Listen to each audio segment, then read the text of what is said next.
HS 2026 class 12 semester 4 এই যে philosophy সাবজেক্টটি রয়েছে বেশিরভাগ স্টুডেন্টদের মাথা ব্যথার কারণ হয়ে দাঁড়িয়েছে, কারণ অনেক ভাস্ট সিলেবাস, অনেকগুলি চ্যাপ্টার এবং অনেক অনেক বেশি প্রশ্ন, যেখানে 2 মার্কস 3 মার্কস 4 মার্কস এবং 5 মার্কসের কোনটি প্রশ্ন আসবে অনেক স্টুডেন্টই জানে না।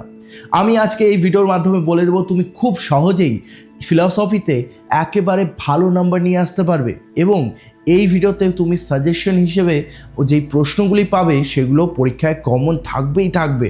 তোমাকে একদম প্রমাণসহ আমি বুঝিয়ে দেব ফিলসফিতে ভালো নাম্বার আনতে গেলে কি করতে হবে। এই ভিডিওটি পুরোপুরি দেখলে তোমার ফিলসফির যে চিন্তাটি আর থাকবে না। চলো আজকে শুরু করি ফিলসফির এই ক্লাসটি, যেখানে তোমাদের আমি সাজেশন বুঝিয়ে দেব এবং বলে দেব কিভাবে পড়লে তোমাদের নাম্বার ফুল আসবেই আসবে। ঠিক আছে, চলো দেখি। প্রথমেই আমরা এসেছি ইউনিট 1 ওয়েস্টার্ন লজিকে, যেটা পাশ্চাত্য যুক্তিবিদ্যার কথা বলা হয়েছে। ইউনিট 1-এ টোটাল 22 মার্কস আছে, তবে এখান থেকে বুঝে নিই আমরা সাজেশন কিভাবে পাবো।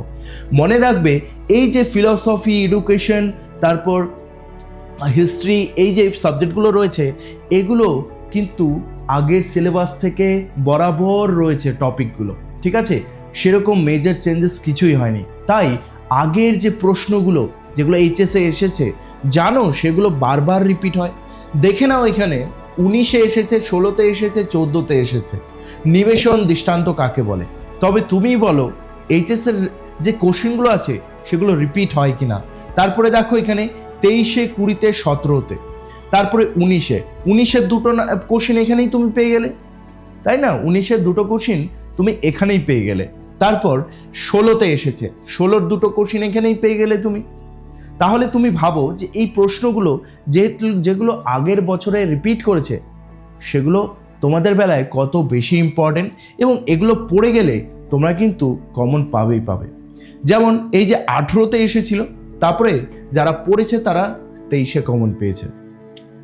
এই যে প্রিভিয়াস ইয়ার কোশ্চেন, যেটাকে শর্টকাটে আমরা বলি PYQ, এগুলো কিন্তু পড়ে যাওয়া অত্যন্ত জরুরি, কারণ 50 থেকে 70% কিন্তু নাম্বার এখান থেকেই পরীক্ষাতে দেওয়া হয়। বিশ্বাস করো, মিলিয়ে দেখো তোমরা গিয়ে প্রিভিয়াস ইয়ার কোশ্চেনগুলো, দেখবে 2015 থেকে 2024-এ একই কোশ্চেন 2 থেকে 3 বার বারবার রিপিট করে। তার জন্য তুমি আমার এইচএসের আর্টস এই সাজেশন ব্যাচে জয়েন করতে পারো, যেখানে Bengali, English, geography, political science, economics, education এবং history, philosophy, sociology, ENVS, computer application এবং নিউট্রিশন, এতগুলো সাবজেক্টের কোশ্চেন সহ, মানে সেই previous year question plus most important question যেগুলো টেস্ট পেপারে বারবার রিপিট হয়েছে, সেই কোশ্চেন সহ উত্তর সহ নোট পাবে তুমি। শুধুমাত্র কোশ্চেন নয়, উত্তর সহ নোট, যাতে তোমাকে বইয়ে খুঁজতে না হয়, তুমি সেই নোট থেকেই পড়তে পারো। এবার এর প্লাস পয়েন্ট কি? এই নোটগুলো তুমি ডাউনলোড করতে পারবে, তুমি শেয়ার করতে পারবে, তুমি প্রিন্ট আউট করতে পারবে, তোমার নিজের মতো করে তুমি যখন ইচ্ছে পড়তে পারবে। তারপর এটা তুমি পাচ্ছ শুধুমাত্র 149 টাকায়। এতগুলো সাবজেক্ট মিলিয়ে 149 টাকা, শুধুমাত্র একটা সাবজেক্টের জন্য নয়। সেগুলোতে থাকছে সেই প্রিভিয়াস ইয়ার কোশ্চেন প্লাস নোটগুলি। যেই টপিকগুলো প্রিভিয়াস ইয়ারে নাই সেই টপিকগুলো টেস্ট পেপারে যেগুলো বারবার রিপিট করেছে ওগুলো তুলে দেওয়া হয়েছে। চলো এরপরে আমরা তাহলে দেখি যে এই চ্যাপ্টারে কি কি সেই প্রশ্নগুলো রয়েছে, যাতে যারা এই ব্যাচটি নিতে পারবে না তারা যাতে স্ক্রিনশট করতে পারে। তোমরা এখান থেকে দেখে নাও। তারপরে এখানে আরও কোশ্চেন রয়েছে, এখানে দেখো, তোমরাই দেখো কতবার রিপিট করেছে। এই যে প্রশ্নগুলো যেগুলো একবার এসেছে সেগুলো আবার রিপিট করবেই করবে। কিন্তু বলে রাখি, তোমাদেরকে একটা প্লাস পয়েন্ট দিয়ে রাখি, যারা সাজেশন ব্যাচ নিয়েছো, যে পুরনো একদম অনেক পুরনো, যেমন 2008, এগুলো পড়ার অতটা দরকার নেই।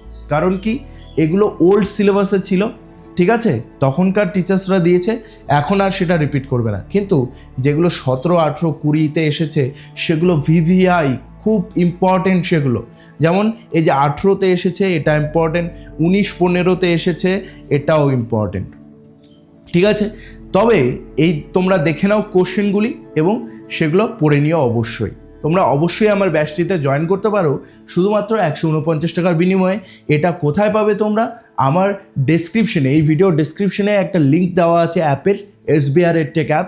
সেখানে তুমি ডাউনলোড করে ডিরেক্টলি এই ব্যাচটি নিতে পারো 149 টাকায়। সেখান থেকে যদি তুমি না নিতে পারো, যদি তোমার PhonePe, Google pay, online payment না থাকে, তবে আমার হোয়াটসঅ্যাপ নাম্বার দেওয়া রয়েছে ডেসক্রিপশনে অথবা পিন কমেন্টে, সেখান থেকেও তুমি লিঙ্কে ক্লিক করে আমাকে হোয়াটসঅ্যাপ করতে পারো। আমি তোমাকে ম্যানুয়ালি অন্য কারো ফোন দিয়ে যদি তুমি পেমেন্ট করো তবুও হবে। চলো এরপরে নিরক্ষীয় বচনের বুলীয় ভাষ্য। দেখো, তুমি নিজেই দেখো কতবার রিপিট করেছে। তুমি বলো এগুলো ইম্পর্টেন্ট কি না, এই প্রশ্নগুলো। যারা যারা কোর্সটি নিতে পারবে না তাদের জন্য আমি পুরোপুরি ফ্রিতে দিয়ে দিচ্ছি, তোমরা অবশ্যই এগুলো পড়ে যেও। দেখো কতগুলি ইম্পর্টেন্ট প্রশ্ন তোমাদের জন্য দিয়ে দিয়েছি, এটা সেকেন্ড চ্যাপ্টার থেকে রয়েছে। ওকে, এরপরে থার্ড চ্যাপ্টার যেটা আসবে, তৃতীয় ও চতুর্থ অধ্যায়, ইউনিট 1-এ প্রথম ফেজে আছে 4টি অধ্যায়, তারপরে ফেজে আছে 3টি অধ্যায়। তো এখানে আছে ভেনচিত্র। ভেনচিত্র কিভাবে করতে হয় সেটিরও নোট দেওয়া আছে, ভেনচিত্র অঙ্কন কিভাবে করতে হয়। আর তারপরে রয়েছে যে সত্য সারণী, তারও এখানে কোশ্চেনগুলো দেওয়া আছে। এবং এই যে দেখো, এখানে 15-তে এসেছিলো, 19-এ এসেছিলো, 23-এ এসেছিলো, তার মানে চান্সেস আছে যে 2026-এও আসবে। এখানে দেখো 18, তারপরে 23, 19, 17, এগুলো কত মানে ইম্পর্টেন্ট প্রশ্নগুলো দেওয়া আছে। এবার তোমরা অনেকেই হয়তো ভাবছো স্যার কমন পাবো তো? কেন পাবে না? কারণ এখানে যে দেখছো 23-এর 2টো প্রশ্ন তো দিয়ে দেওয়াই আছে, 24-এর প্রশ্ন দেওয়া আছে, 24-এর প্রশ্ন খুঁজলেই তুমি পেয়ে যাবে। 25 যেটা চলে এসেছে সেটাও দেওয়া আছে, যেটা তোমাদের পড়তে হবে না। মানে 25-এ যেহেতু চলে এসেছে, গতবার এসেছে, তার মানে এবার পড়তে হবে না। সাধারণ জ্ঞান দিয়ে এভাবেই যখন তোমরা পড়বে তখন সব সাবজেক্টে তোমাদের ভালো নাম্বার হবে। আর শুধুমাত্র ফিলোসফির জন্য এটা বলছি না, যে কোনো এখানে সাবজেক্ট দেখতে পাচ্ছ প্রতিটার ক্ষেত্রে সালগুলো মেনশন করে দেওয়া থাকবে, শুধুমাত্র বাংলা আর ইংলিশ ছেড়ে। কারণ বাংলা আর ইংলিশ পুরোপুরি নতুন সিলেবাস, আর বাকিগুলোতে আগের টপিকগুলোই রয়ে গেছে।